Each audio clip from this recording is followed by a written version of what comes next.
सुन रहे हैं कहानी कबीर और श्रेया की। इस कहानी में क्या हुआ आइए जानते हैं। आंखें बंद रखते हुए ही कबीर ने करवट बदली। पता नहीं क्या हुआ आज उसे। उठने में इतना ज्यादा आलस आ रहा था जैसे कि कोई अलग ही तरह की मदहोशी छाई हो। उसका मिजाज भी आज काफी खुशनुमा था। बेड पर पड़े पड़े आंखें बंद किए हुए ही उसने सोचा, ये एहसास आज से पहले मुझे कभी नहीं हुआ था। फाइनली कबीर ने धीरे से अपनी आंखें खोली। सामने काव्या किसी बच्चे के जैसे बड़े ही सुकून से सो रही थी। उसके रेशमी बालों से उसका आधा चेहरा ढका हुआ था। उसे ऐसे सोता हुआ देख अपने आप ही कबीर के चेहरे पर एक मुस्कुराहट आ गई।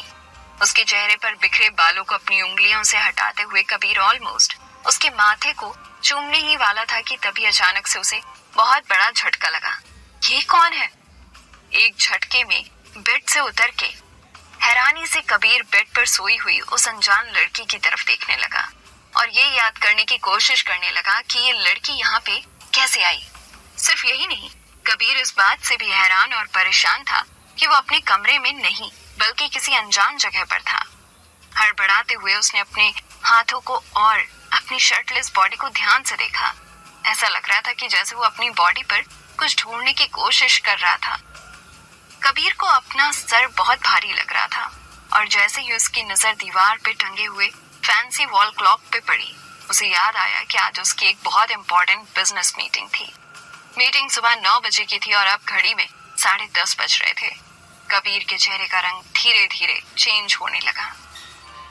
वहीं इन सब से अनजान श्रेया अभी भी आराम से मखमली चादर ओढ़े सो रही थी।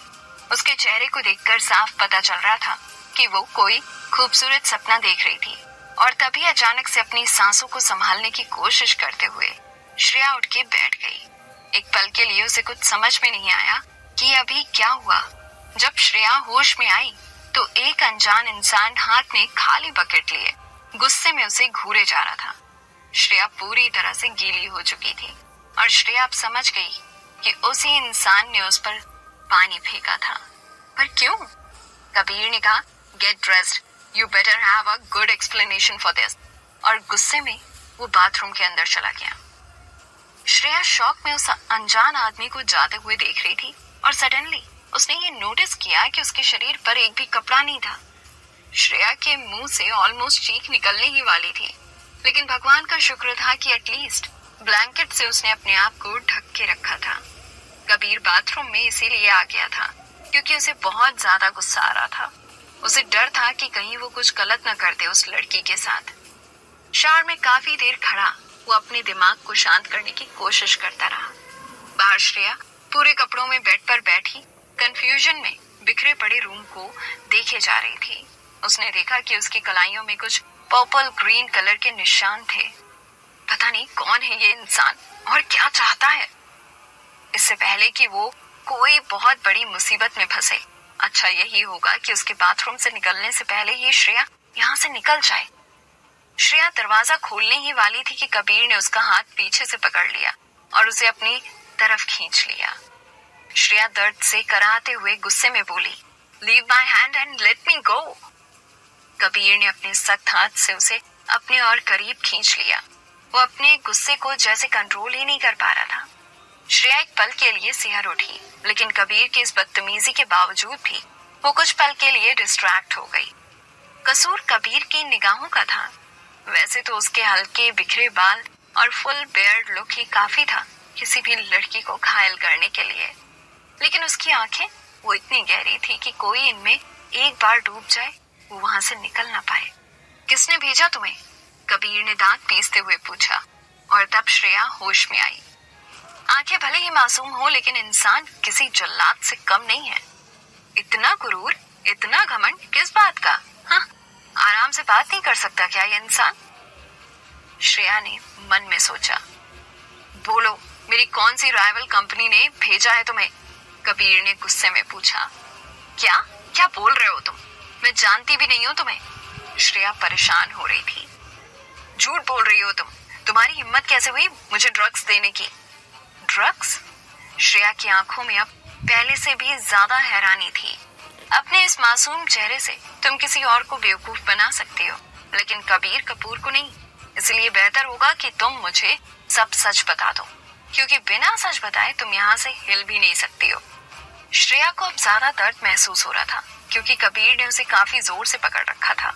लेकिन सच में श्रेया को याद तक नहीं था कि वो इस कमरे तक कैसे पहुंची। श्रेया एक स्ट्रगलिंग एक्टर थी। अभी 2 दिन पहले ही उसने एक बहुत बड़ी अपॉर्चुनिटी खो दी थी। बहुत मेहनत की थी श्रेया ने उस रोल के लिए, लेकिन उस दिन ऑडिशन के लिए वो टाइम पर पहुंच ही नहीं पाई। वो audition famous actor turn producer Devesh Kapoor की अपकमिंग मूवी के लिए था। श्रेया कल रात उस पब में देवेश कपूर से ही मिलने गई थी। देवेश कपूर ने बिना उसकी तरफ ध्यान से देखे ही उसको अपना कार्ड दिया था और बहुत स्वीटली नेक्स्ट डे मतलब आज ऑडिशन के लिए बुलाया था। असल में नशे में देवेश कपूर ने श्रेया को अपना क्रेडिट कार्ड दिया था। जैसे ही श्रेया ने ये रियलाइज किया, वो कार्ड वापस करने चली गई। उस वक्त देवेश कपूर किसी को बता रहा था, पता नहीं कहाँ कहाँ से लोग आ जाते हैं एक्टर बनने, ना शक्ल ना पर्सनालिटी, बस हमें एक्टर बना दो। डूड, शक्ल नहीं तो कम से कम अकल ही यूज कर लो, ढंग के कपड़े ही पहन लो, कम से कम लोगों की नजर में आने के काबिल तो बनो। ये सुनकर श्रेया वहीं पर जम गई थी। न चाहते हुए भी उसकी आंखों में आंसू आ गए थे। बहुत मुश्किल से अपने आंसुओं को रोककर जबरदस्ती स्माइल करने की कोशिश करते हुए वो देवेश के पास चली गई और बोली, सर आपने गलती से अपना। लेकिन देवेश ने उसे अपनी बात कंप्लीट करने का मौका ही नहीं दिया और उस पर चिल्ला दिया, तुम स्ट्रगलर्स को बिल्कुल भी पेशेंस नहीं है ना? जब बोला है कि तुम्हारा कल सुबह ऑडिशन हो जाएगा तो हो जाएगा। एक पल के लिए पूरा पब शांत हो गया। सब श्रेया को ही देख रहे थे और श्रेया शर्म के मारे वहीं सिर झुकाए खड़ी रह गई। लेकिन देवेश कपूर चुप होने का नाम ही नहीं ले रहा था। जिल्लत और आंसुओं के साथ उसका कार्ड रख के श्रेया चुपचाप वहां से चली गई। पब के बैकयार्ड में अपनी किस्मत को कोस कोस के श्रेया रोए जा रही थी कि तभी किसी ने उसकी तरफ एक टिश्यू बॉक्स आके किया। श्रेया ने बिना उस आदमी की तरफ देखे टिश्यू ले लिया। वो इतनी ज्यादा एम्बैरस हो चुकी थी कि किसी से नजरें मिलाने की हिम्मत नहीं कर पा रही थी। Can I buy you a drink? Shreya ने उस आदमी की तरफ देखा। जैसे ही श्रेया को वो चेहरा याद आया, उसने जोर से कबीर के हाथों से अपना हाथ छुड़ाया और उसके कॉलर को पकड़ के उसे झंझोड़ते हुए पूछा, क्या मिलाया था तुमने मेरी ड्रिंक में? वो तुम ही थे ना? तुमने ही मुझे ड्रिंक ऑफर की थी। कबीर को याद आया, yes this is the same girl. उसके भाई देवेश कपूर ने कल इस लड़की को रुला दिया था। कबीर को बहुत बुरा लगा था जिस तरह से देवेश ने इस लड़की को बेइज्जत किया था, इसीलिए उसे ड्रिंक ऑफर की थी। कबीर को यह याद आया कि दोनों ड्रिंक कर रहे थे, पर उसके बाद क्या हुआ उसे याद नहीं आ रहा था। शायद गुस्से और फ्रस्ट्रेशन में वो क्लियरली कुछ सोच नहीं पा रहा था। तभी दरवाजे पे किसी ने नॉक किया। कबीर और श्रेया दोनों ने एक दूसरे को देखा और इससे पहले कि कबीर कुछ बोल पाता, श्रेया एकदम से दरवाजा खोलने के लिए भागी और एकदम से दरवाजा खोलते हुए कहा, प्लीज हेल्प मी, इस आदमी ने मुझे किडनैप किया है, ये आदमी पागल है, please please help me. Shreya की बातें सुन के कबीर को और भी गुस्सा आने लगा, लेकिन जैसे ही वो आगे आया वो शॉक्ड रह गया। दरवाजे पे स्टाइलिश सोफिस्टिकेटेड औरत खड़ी थी। मॉम? कबीर के मुंह से अपने आप निकल गया और श्रेया वहीं पर जम गई। अब उसे नहीं पता था कि उसे क्या करना चाहिए। कबीर की माँ कमरे के अंदर आई और सदमे में बिखरे हुए बेड और पूरे कमरे को देखने लगी। रूम की हालत देख के किसी को भी समझ आ जाएगा कि कल रात इस कमरे में क्या हुआ था। कबीर शर्म के मारे अपनी माँ की तरफ देख भी नहीं पा रहा था। वो जानता था कि उसकी माँ उसे लेके कितना प्राउड फील करती थी। ये सब देखकर तो उनका दिल ही टूट गया था। कबीर ने बिना नजरें मिलाए ही कहा, mom I can explain everything. आप जैसा समझ रही हैं वैसा कुछ भी नहीं है। आप प्लीज अभी यहाँ से जाइए, मैं थोड़ी देर में घर आकर आपको सब समझाता हूँ। कविता कपूर के चेहरे पर कोई एक्सप्रेशन नहीं था। शायद शर्म और गुस्से में वो भूल गई थी कि उन्हें कैसे रिएक्ट करना चाहिए। धीमी आवाज में उन्होंने बाहर खड़े कबीर के मैनेजर रजत को बुलाया और कहा, इस लड़की को उसके घर छोड़ के आओ। मॉम आप प्लीज इन सब में मत पड़िए, I will explain everything. Kabir को अपनी बात पूरी करने का मौका ना देते हुए कविता ने रजत से फिर से कहा, तुमने सुना नहीं मैंने क्या कहा? इट्स ओके, उसकी कोई जरूरत नहीं है, मैं खुद चली जाऊंगी।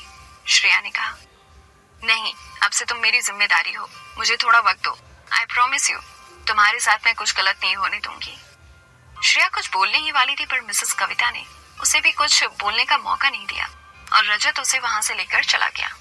मॉम, आपको पता नहीं है इस घटिया लड़की ने मेरे साथ क्या किया है। आप प्लीज इस मामले से दूर रहिए, आपको नहीं पता कुछ भी, कबीर ने गुस्से में कहा। शादी कर लो इस लड़की से कबीर, मिसेस कविता ने सीरियस होकर कहा। कबीर जानता था कि उसकी माँ यही कहेंगी। आपको अच्छे से पता है मॉम कि ऐसा कुछ भी नहीं होने वाला है, लेकिन मैं हैरान इस बात से हूँ कि आप अपने बेटे को नहीं, एक अनजान लड़की को सपोर्ट कर रही हैं, जिसका नाम ठिकाना कुछ भी पता नहीं है। उसका नाम श्रेया है, 21 साल की है। वो सिंघानिया ग्रुप के सीईओ मिस्टर उदय सिंघानिया की नाजायज बेटी है। उसकी 2 बड़ी बहन और एक छोटा भाई है। उसकी माँ उसके बचपन में ही गुजर गई थी और उसके बाप को उसके होने या ना होने से कुछ ज्यादा फर्क नहीं पड़ता है। वो रहती तो सिंघानिया हाउस में ही है, लेकिन वहाँ के नौकरों से भी ज्यादा बदतर हाल में है। मिसेस कविता ने हल्की सी सांस ली और फिर कबीर से पूछा, और कुछ जानना है तुम्हें श्रेया के बारे में? मॉम, आपको पता है मैं उस लड़की से शादी नहीं करने वाला हूँ, और क्यों नहीं करूँगा आपको ये भी पता है। हाँ बिल्कुल पता है मुझे, काव्या की वजह से। हमेशा की तरह मैं तुम्हें आज भी बता रही हूँ, वो लड़की तुम्हारे लिए सही नहीं है बेटा, और ये तो तुम्हें भी पता है कि तुम्हारे और काव्या के बीच में कुछ नहीं हो सकता है। इतने सालों से तुम दोनों साथ में हो, लेकिन तुम उसे छू भी नहीं पाते हो।